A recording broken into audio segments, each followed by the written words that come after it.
Mor kodilo opong'o gweng' Mobaga e kar chung'od bura mar Rieda. Bang' Agnes Akinyi, japuonje manyocha osomo e skul mano mar Dominion Model e kar chung'od bura Mandhiwa kendo yudo points 56 luonge skund nyiri ma Alliance e boma ma Nairobi. Japuonje no monge kod jonyuolne kendo osedak gi dagi kuom higni buora. Nokelo mor e chuny mond liete e boma bul mar Nyogaya Foundation mosebedo ka siro sombe kuom thuolone duto ka koro ginyiso geno margi mar medo sire e lek mare mar bedo laktar.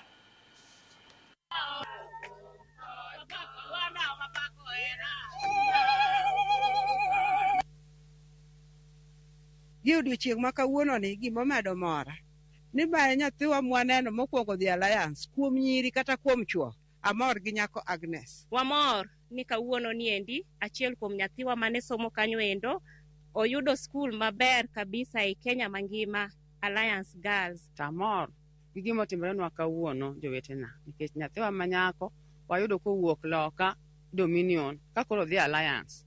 Kata gweng'wa ka mangima e Isaya mangima nyoka winjo ng'ama dhi Alliance. To nyathiwa ni to Nyasaye okonyo kendo koro dhi Alliance nikech riwruok manchano ariwore kaka mond liete mondo mi wabed kamoro achiel ema koro kelo gima ber machal kama. Kanapo ni nyathini Nyasaye orieyo ne bade oyawo ne yo nyathi dhi e sikul jowetena namor narango polo gi wang'a makoni to Nyasaye bet gi kanye. Kaka ng'ama okwongo madhi Alliance agombo ni mondo abed daktari mondo akony jomoko.